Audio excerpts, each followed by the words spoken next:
바로 보는 TV 옴부즈맨, 먼저 주간 주요 이슈를 분석합니다. 특별검사의 임명 등에 관한 법률안은 가결되었음을 선포합니다. 최순실 특검 법안이 우여곡절 끝에 지난 17일 재석 의원 220명 중 찬성 196명으로 국회 본회의를 통과했습니다. 특검을 통해 박 대통령 퇴진론에 힘을 실으려는 야권은 적임자 물색에 고심하고 있습니다. 청와대는 특검법에 대해 수용하겠다는 뜻을 재확인했습니다. 박 대통령에 대한 조사 시한을 18일로 못 박은 검찰 조사가 결국 무산됐습니다. 박 대통령의 변호인인 유영하 변호사는 다음 주 중에는 조사가 이뤄질 수 있도록 협조할 것이라고 밝힌 가운데 박 대통령 조사 시기와 조사 방법 등이 다시 논란이 되고 있습니다.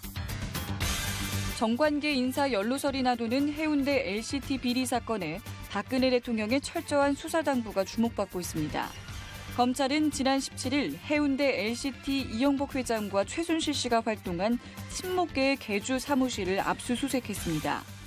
한편 새누리당 김무성 전 대표와 민주당 문재인 전 대표는 해운대 LCT 연루설 유포자를 수사 의뢰했습니다.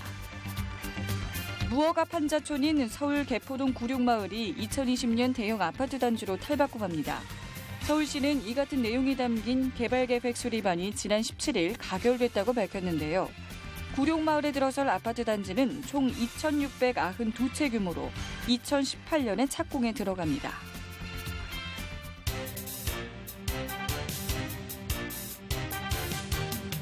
안녕하십니까. 바로 보는 TV 옴부즈맨 이승준입니다. 지난주도 연합뉴스TV에서는 국내외 각 분야의 다양한 뉴스를 신속하게 전했는데요. 오늘은 뉴스 현장 1사 뉴스 1번지를 살펴본 김혜림 시청자 평가원의 의견 함께하겠습니다. 먼저 뉴스 현장 1사에 대한 모니터 내용부터 만나보시죠.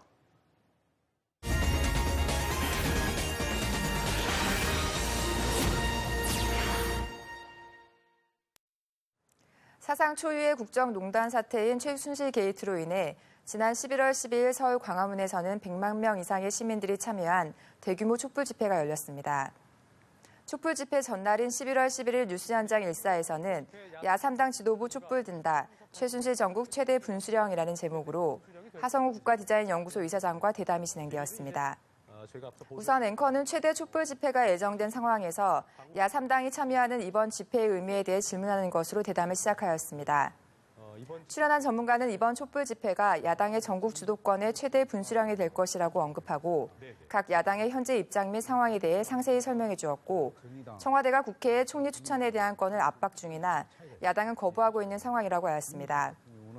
11월 11일 야당이 긴급 현안 질의를 했으나 교체 예정인 황교안 총리가 충실한 답변을 할 수 있는 상황이 아니었다는 지적과 함께 야당이 주장하고 있는 거국 내각 역시 총리 지명자가 모호하다고 지적하며 현재 내각이 매우 혼란한 상황임을 강조했습니다. 대부분의 여론은 촛불 집회와 최순실 게이트 건에 집중되어 있지만 공직사회에서는 리더십의 부재로 인해 불안정한 상황이기에 야당으로서는 거국 내각 총리를 내세우던지 아니면 국정 공백을 메울 수 있는 대안을 빨리 마련해야 한다며 현 상황에서 야당으로서의 역할에 대해 강하게 비판하였습니다.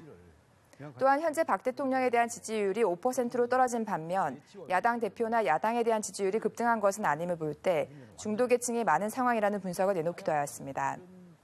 앵커는 이어 이번 촛불 집회 후 민주당의 당론이 정해질 것인지에 대해 질문하였고 출연한 전문가는 그러한 상황이 쉽지는 않을 것이라는 전망을 하며 야당들은 현재 실리를 따지고 있는 상황이라고 분석했습니다.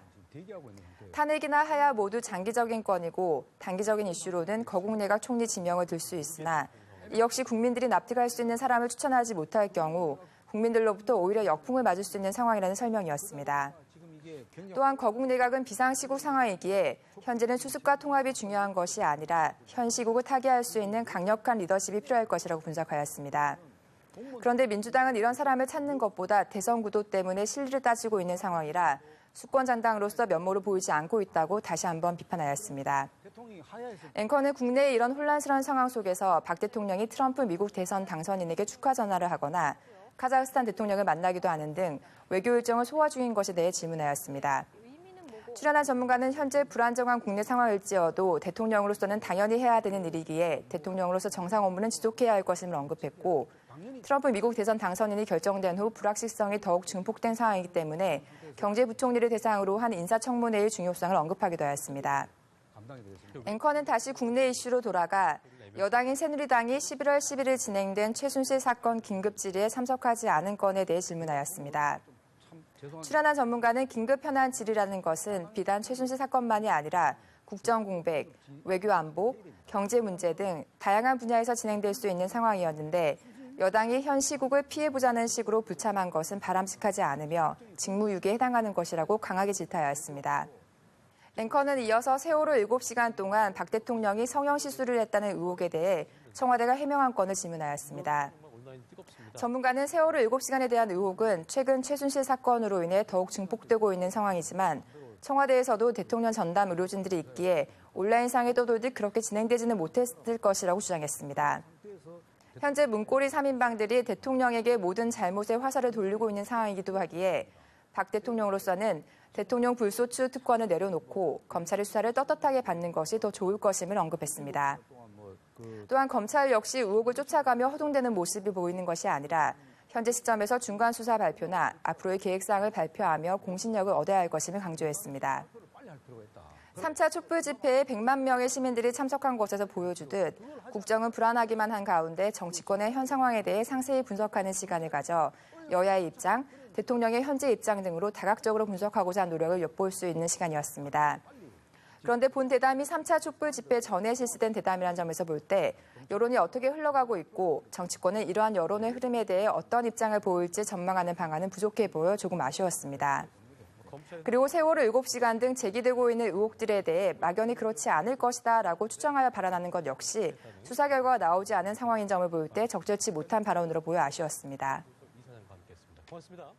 네, 뉴스 현장 일사를 살펴본 김혜림 시청자 평가원의 의견 함께 했는데요.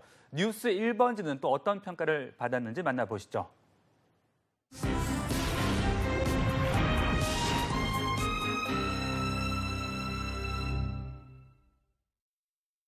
우리나라 시간으로 11월 9일 발표된 미국 대선 결과 트럼프 후보가 차기 미국 대통령으로 당선된 소식은 미국뿐만 아니라 세계 각국에서도 예상 밖의 뉴스였습니다.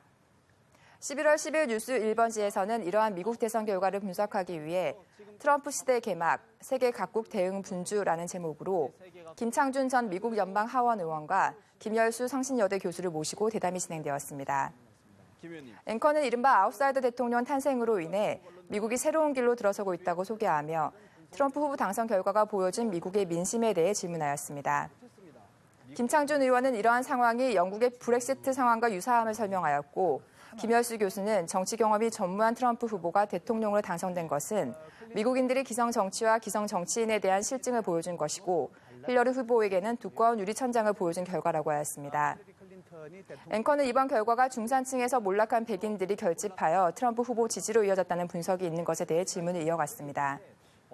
김창준 의원은 힐러리 후보가 이메일 사건, 클린턴 재단 등의 문제로 도덕적 논란이 있었고 최초의 여성 대통령이 선출되면 여성의 권리 및 지위가 올라갈 것으로 주장한 것은 말이 되지 않는다고 강하게 비판하였습니다. 트럼프 후보가 미국의 분열된 상황을 어떻게 해소할 수 있는지에 대한 질문에 김창준 의원은 트럼프 후보의 당선인 수락 연설을 칭찬하며 그런 면모로 볼 때 분열된 미국을 통합할 수 있을 것이라는 믿음을 표현하였습니다. 트럼프 정부 수립 후 미국 정책 역시 독단적이 되지 않을 것인지에 대한 우려에 대해 김열수 교수 역시 트럼프 당선인이 캠페인 기간 중 보여준 막말이 아니라 대통령으로서 품격 있는 연설을 한 것을 다시 언급하며 현재 반 트럼프 시위 역시 잠시 벌어지는 상황일 뿐 미국은 곧 통합된 모습으로 안정을 찾을 것이라는 낙관적인 예상을 내놓았습니다. 대북 정책과 관련해서 김열수 교수는 신임 대통령의 입장에서는 북한이 자신의 이야기를 들어주는 것을 바랄 것이기 때문에 북한을 압박하는 것이 먼저 진행될 것이라고 전망하며 트럼프 정부가 이른바 플랜 B라고 하는 선제 공격론을 대두시킬 것이라고 예측하였습니다. 반면에 김창준 의원은 NPT의 멤버인 미국의 입장에서 선제 공격은 있을 수 없다고 잘라 말하였습니다. 김열수 교수는 플랜 B는 압박 요소이기 때문에 북한을 미국이 원하는 대화의 장에 나오게 하는 수단이 될 것이라고 추가 설명하였고 플랜 C도 진행하며 대화와 압박의 병행이 진행될 것임을 예상했습니다. 마지막으로 앵커는 트럼프 정부 시대에 대비하는 우리의 대책에 대해 질문하였습니다. 김창준 의원은 트럼프 정부가 생각보다는 경솔하게 대응하지는 않을 것이라고 낙관하였고 김열수 교수는 한미 FTA, 방위비 분담, 대북 정책 등 미국과 협상할 사안들이 많이 있으므로 우리 외교력을 발휘하여 트럼프 정부 인수위와의 협의를 빠르게 진행해야 할 것을 강조했습니다. 미국 대선 결과가 우리나라 안보와 경제 측면에 밀접한 영향이 있기 때문에 미 대선 결과 후 대담 프로그램을 빠르게 준비하여 다양한 논의를 시도한 것은 좋았습니다. 그러나 김창준 의원은 대담이 진행되는 내내 트럼프 당선인에 대해 막연한 긍정과 지지로서만 답변을 일관해 전문가 패널로서 분석이 부족해 보였습니다. 미 공화당 하원 의원 출신으로서 공화당인 트럼프를 지지하는 정치 성향을 가질 수는 있으나 뉴스 대담 프로그램에도 불구하고 마치 사석에서 이야기하듯 트럼프 당선인에 대해 이보다 더 좋을 수 없다는 식의 찬양을 한 반면 힐러리 후보에 대해서는 대통령 부인이 나와서 대통령을 하려고 한다. 최초의 여성 대통령으로 선출되면 여성의 권리 및 지위가 올라갈 것으로 주장한 것은 말이 되지 않는다. 누가 나오든 힐러리 후보를 이겼을 것이다 라는 식의 단순 비방만 한 것은 객관적인 분석을 기대한 시청자의 입장에서 매우 불편한 시간이었습니다. 패널 대담을 진행할 시 객관적인 시각으로 깊이 있는 분석을 할 수 있도록 다각도의 질문을 준비하고 생방송 중 패널들의 답변을 잘 이끌어갈 수 있는 앵커의 진행 능력이 더욱 필요한 시간이었습니다.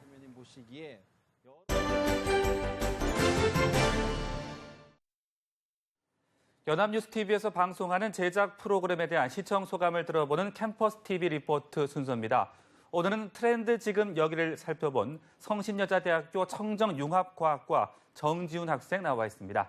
안녕하십니까? 안녕하세요. 네, 트렌드 지금 여기를 시청했다고 들었는데요. 어떤 느낌 받으셨어요? 네, 매주 일요일 오전 9시 30분에 방송되는 트렌드 지금 여기는 젊은 감각에 톡톡 튀는 문화 프로그램을 시청자들에게 소개해주는 프로그램으로 저는 지난 일요일에 방송된 일석삼조 산지 직거래 편을 모니터했습니다. 높은 품질과 저렴한 가격 덕분에 판매자와 소비자가 상생할 수 있는 공간인 산지 직거래장을 방송했는데요. 자세한 모니터 내용 지금부터 전해드리겠습니다.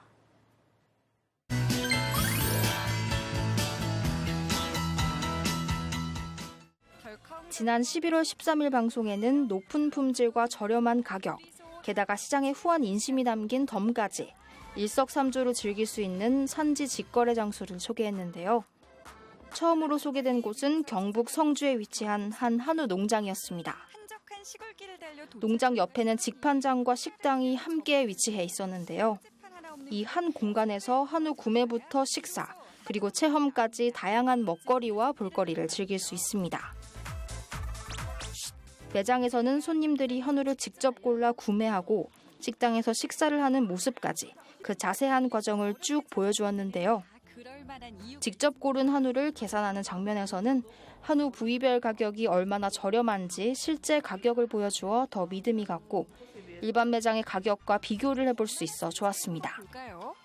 등심이 100g에 9,500원, 부채살은 10,000원, 갈비살은 11,000원입니다.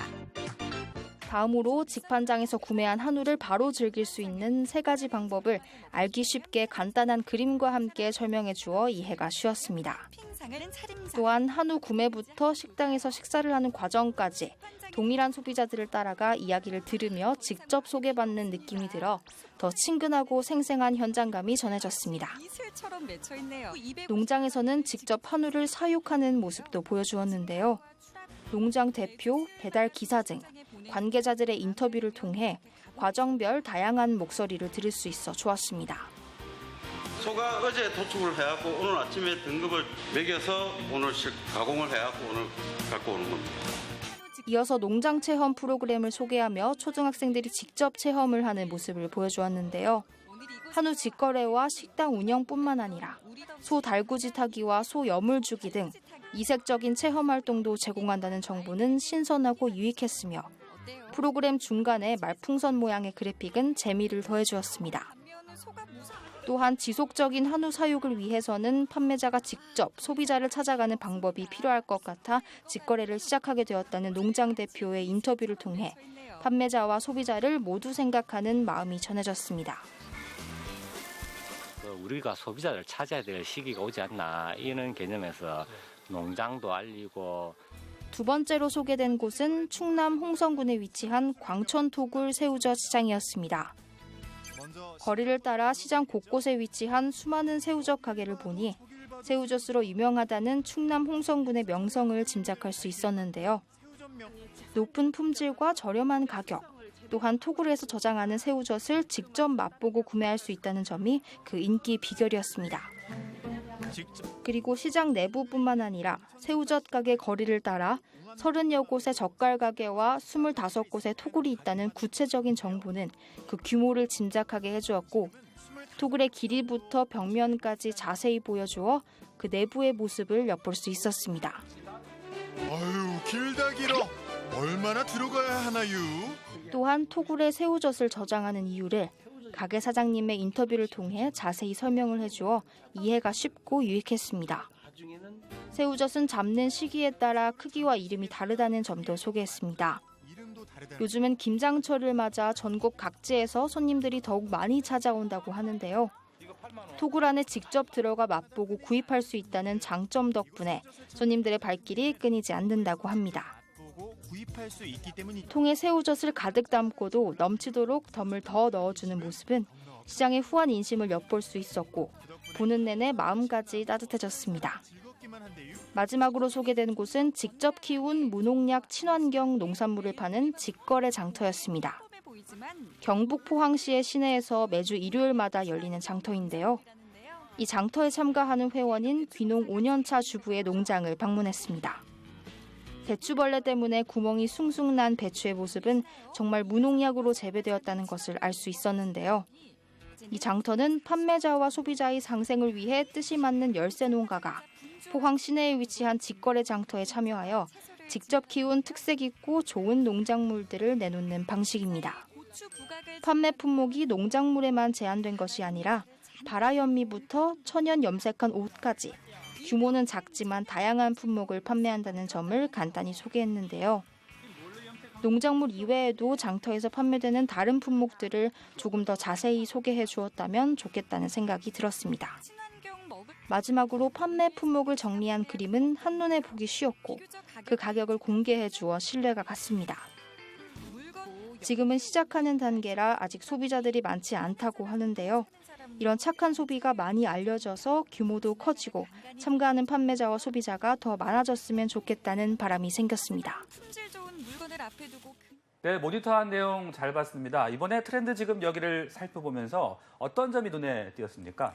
네, 매장에서 물건을 단순히 판매하는 데에 그치지 않고 식당이나 체험 활동을 함께 운영한다는 점에서 산지 직거래장이 특색 있게 변화하고 있다는 느낌이 들어 인상적이었습니다.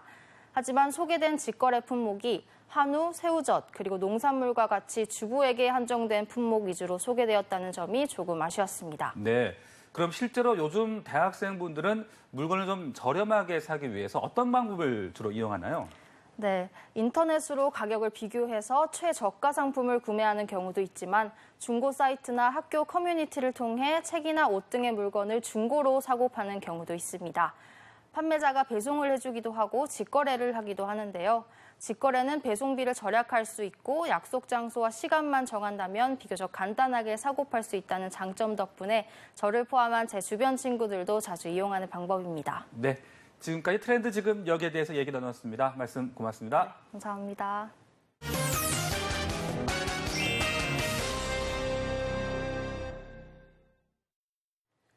미국 45대 대통령으로 도널드 트럼프가 당선됐습니다. 박근혜 대통령은 지난 9일 트럼프 대통령 당선인과의 전화 통화에서 미국은 한국과 100% 함께할 것이라며 한미 동맹, 북핵 공조에 동의했다고 밝혔는데요.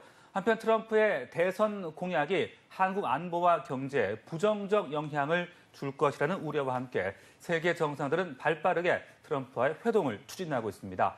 오늘 TV와 비평 시간에는 미 45대 대통령에 당선된 트럼프에 대해 우리 언론과 세계 언론들 어떻게 보도하고 있는지 자세하게 짚어보겠습니다. 지방행정교육원 미디어 커뮤니케이션 김진숙 교수 나와 계십니다. 안녕하십니까? 네, 안녕하세요. 네, 트럼프 대통령 당선으로 우방과 동맹국들은 미 우선주의와 신고립주의에 대해서 우려를 표하고 있습니다. 또한 미국에선 트럼프의 당선에 반대하는 시위가 전역으로 확산되고 있는데요. 네. 국내 언론들 트럼프의 당선 어떻게 보도를 하고 있습니까? 네, 미국 대선을 앞두고 이제 거의 모든 언론은 클린턴의 압승을 점쳤었는데요. 트럼프의 당선으로 인해서 이제 줄줄이 모두 반성문을 써야 했습니다. 우선 뉴욕 타임스는 트럼프의 승리를 아웃사이더가 유권자의 분노를 이용해 만들어낸 충격적인 이변이라고 표현을 했고, AP통신은 미국이 사업가를 대통령으로 선택했다면서 변화를 위해 트럼프의 성추문을 용인해줬다고 해설하기도 했습니다.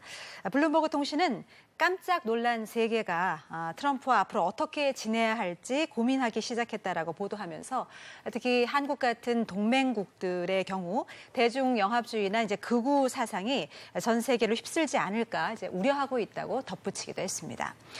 유럽의 언론들은 이제 충격이란 표현을 썼습니다. 영국 로이터 통신과 파이낸셜 타임스 등은 트럼프가 미국의 브렉시트와 같은 그런 충격을 안겼다라고 보도했고, 가디언 역시 트럼프의 승리가 세계를 망연자실하게 만들었다라고 전했습니다.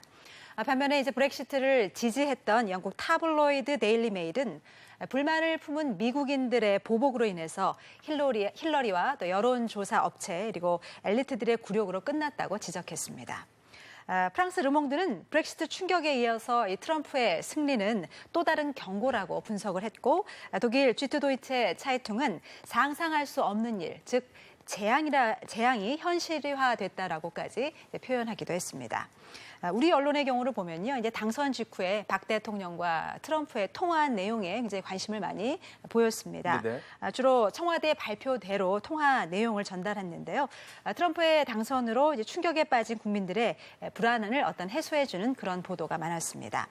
하지만 경향신문의 경우는 기사의 제목은 트럼프 한미동맹 강화 100% 함께라고 실었지만 트럼프 쇼크를 빌미 삼아서 국면 전환을 시도하고 있다라고 꼬집었습니다. 그리고 동아일보는 박 대통령과 트럼프의 통화가 신속하게 이루어졌다라고 평가하면서도 앞으로 대통령은 외치를 하기도 힘들어질 수 있는 상황을 맞을 수 있다고 전문가들의 분석을 싣기도 했습니다. 네. 그런데 트럼프의 대선 공약이 한국 경제와 안보에 부정적 영향을 미치지 않을까 우려가 높아지고 있습니다. 방위비 분담금이나 미국과 FTA 재협상 등 트럼프의 공약 사항에 대한 우리 언론의 보도 행태도 짚어주시죠. 네, 트럼프의 이제 외교 정책에 대해서 상당히 우려하는 목소리가 많이 있습니다. 선거 과정에서 드러난 트럼프의 어떤 대외 정책 기조가 국제사회와의 어떤 갈등의 요소가 있기 때문입니다. 특히 트럼프의 주요 공약 중에는 한국의 주한미군 방위비 분담금 증액과 또 현재 한미 자유무역 협정 반대 이런 것들이 이제 가장 큰 이슈라고 볼 수 있겠습니다.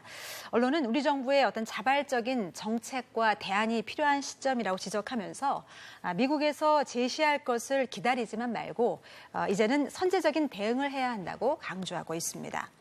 조선일보는 정확한 실상을 알리고 또 서로에게 이익이 되는 윈윈 모델을 제시한다면 양국 간 경제 협력은 강화될 수도 있다는 다소 긍정적인 해석을 내놓기도 했습니다. 네. 그리고 동아일보는 북핵 해법 선제적 제시를 해야 한다라는 사설을 통해서 트럼프가 기업인 출신인 만큼 실리에 입각한 한미 공조를 강화해야 한다고 밝혔습니다. 한겨레 신문은 미국의 의존도를 좀 줄이고 독자성을 키워야 한다라고 강조했습니다. 그동안 이제 우리 언론의 그 보도 내용을 보면 그 트럼프의 그 지지율이 크게 올랐던 선거 막판까지도 우리와 관련된 민감한 사안에 대해서 사실 이렇다 할 기사를 내놓지 않았습니다. 그러다가 이제 선거 직전에야 미국의 어떤 주요 언론들이 트럼프의 당선 가능성을 완전히 배제할 수 없다라는 보도가 나오자 이를 인용해서 소개하는 정도에 그쳤습니다. 거의 대부분 보도가 이제 클린턴의 치우친 감이 없지 않아 있었습니다. 트럼프는 한국 방위비 더 내야 한다. 그리고 클린턴은 한미 방위 조약 존중이라는 그런 타이틀을 뽑아서 클린턴이 더 나은 후보이고 또 당연히 그렇게 될 것이라면서 다소 안일한 자세를 취하지 않았나 생각을 해봅니다. 네네. 보수나 진보 언론 모두 클린턴과 트럼프의 대결에서는 모두 친 클린턴 성향으로 비춰지지 않았나 이렇게 생각해 봅니다. 이것은 이제 우리 언론이 자주 인용하는 CNN이나 뉴욕타임즈와 같은 주류 언론이 친 클린턴 성향이라는 것과 연관돼 있다고 봅니다. 우리의 언론 보도대로라면 트럼프는 미국 대통령이 될 수도 없고 또 우리 입장에서는 절대로 돼서는 안 되는 사람으로 일찌감치 각인이 됐었던 것이죠. 네. 이와 같은 보도 태도는 사실 언론에 대한 어떤 편향된 어떤 보도 관점으로 인해서 언론에 대한 불신으로 이어질 수 있다는 점을 좀 기억을 해야 될 것 같습니다. 우리 언론이 트럼프 현상을 제대로 파악하려는 어떤 수고를 기울이지 않고 해외 보도를 그대로 인용해서 다양한 해석을 내놓지 못한 점이 아쉬운 대목입니다. 네, 그런 점이 좀 문제가 될 수 있었겠군요. 그런가 하면 영국 일간지 가디언은 트럼프의 당선이 전 세계를 충격과 두려움에 몰아넣고 있다며 세계 경제와 안보 등이 대혼란에 빠질 위기에 처했다고 밝히기도 했습니다. 네. 해외 주요 언론들은 트럼프의 당선 어떻게 보도를 하고 있습니까? 이제 트럼프가 예측 불가능한 인물이다라는 인식이 확산되면서 세계적으로도 정말 당황하는 기색이 역력했습니다. 네. 그만큼 불확실성이 높기 때문입니다. 트럼프의 당선을 가장 두려워한 나라는 이제 멕시코인데요. 멕시코 수입품에 이제 고율의 관세를 부과하겠다는 공약 때문입니다. 멕시코는 전체 수출 물량의 한 80%를 미국으로 내보내고 있어서 관세 장벽이 높아질 경우에 멕시코 경제가 심각한 타격을 입을 수 있다라고 보도했습니다. 중국의 공산당 기관지 인민망은 미국 대선은 잘못된 민주주의를 보여줬다 이렇게 자신들의 입장에서 비판하기도 했고 신화통신은 권력층과 경제 엘리트, 부유층의 반기를 들었다라고 평가했습니다. 중국의 관영 언론들은 트럼프가 이제 고립주의를 추구해서 국제사회 현안에 크게 개입하지 않을 가능성이 높기 때문에 남중국해 등에서 영향력을 줄일 것으로 기대하는 그런 목소리도 있었습니다. 일본의 반응을 한번 살펴보겠습니다. 아베 총리는 트럼프의 당선이 확실시되자 서둘러 대응책을 내고 또 회담을 진행했습니다. 그러나 TPP 폐기를 주장해온 트럼프가 아베 정권의 핵심 정책이라고 할 수 있는 TPP 발효를 어렵게 하지 않을까 또 고심하는 모습도 보였습니다. 아베 총리는 미국이 정권 교체 시기인 만큼 일본이 TPP 조기 발효를 주도해야 한다고 최근 들어서 굉장히 적극적으로 대응하고 있는 모습입니다. 네. 이제 반면에 러시아는 이제 발빠르게 축하 전문을 보냈는데요. 트럼프가 이제 푸틴에 대해서 훌륭한 지도자라고 이제 칭찬한 적이 있고 여기에 이제 화답해 푸틴은 트럼프를 재능 있는 인물로 역시 칭찬한 적이 있기 때문에 어떤 양국 관계가 굉장히 개선되기를 기대하는 목소리가 좀 있었던 것 같고 인도의 경우는 이제 내수 비중이 높고 대미 수출 비중이 낮기 때문에 트럼프에 대해서 오히려 좀 긍정적인 반응을 보였습니다. 네, 이 최순실 사태로 가뜩이나 국내 정세가 불안한 가운데 이 트럼프의 등장으로 경제나 외교 등 미국과 협상이 어렵지 않을까 이런 전망들도 나오고 있습니다. 네. 국가적으로 엄중한 시기만큼 우리 언론들은 어떻게 보도 태도를 취해야 될까요? 월스트리트 저널에서 그 트럼프의 아시아 비전이라는 그 논평을 좀 보면은 가장 큰 변화가 예고된 나라로 한국과 일본을 꼽았습니다. 하지만 이제 결론적으로 그 변화는 우려한 것만큼 크지 않을 것으로 이제 예상이 됩니다. 최근에 이제 달라진 트럼프를 보면 아시아에 배치한 군사력을 유지하거나 오히려 증강하겠다고 밝히고 있고 이것을 보면 이제 언론이 좀 너무 막연한 불안감을 조성하는 것에는 좀 주의를 기울여야 될 것으로 보입니다. 네. 오히려 이제 한 발 좀 더 앞으로 내다보면서 어떤 변화에 주목해야 될 것으로 보입니다. 앞으로 한미 동맹에 있어서는 여러 가지 논란이 있을 수 있죠. 그리고 사드 문제도 재논의될 가능성이 있습니다. 언론 보도가 이러한 이슈에 대해서 좀 냉철한 판단력을 가지고 얼마나 현실화될 수 있는지 그런 접근이 필요할 것 같습니다. 특히 우리 정치나 어떤 대선 후보들에게도 시사하는 바가 클 텐데요. 전 세계는 불확실성이라는 늪에 빠져 있습니다. 가장 큰 악재라고 볼 수가 있겠습니다. 트럼프의 당선을 전혀 준비하지 못한 실수를 좀 거울 삼아서 분산 투자하듯이 네네. 다양한 해석을 좀 내놓을 수 있는 언론 보도를 통해서 미래에 좀 대비했으면 좋겠습니다. 네, 지금까지 트럼프의 대통령 당선 보도에 대해서 자세하게 분석을 해봤습니다. 말씀 고맙습니다. 네.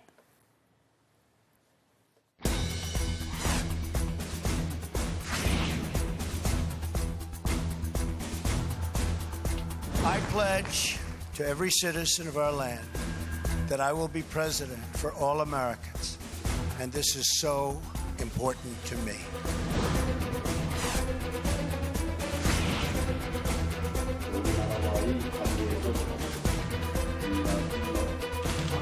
새로 구성될 미국 행정부의 정책 기조 변화가 예상되고 미국 대선 결과와 관련해서 모든 가능성에 대비해서 준비해 온 만큼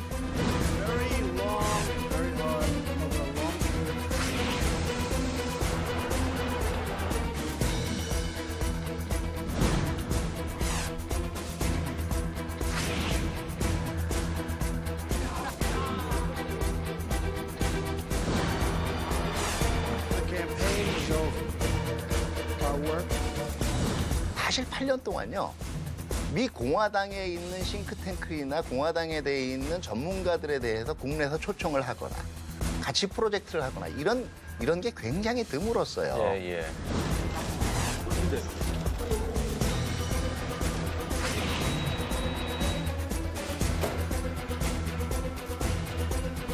정부가 뭔가 지금 챙길 수 있는 상황이 아니기 때문에 국회 차원에서라도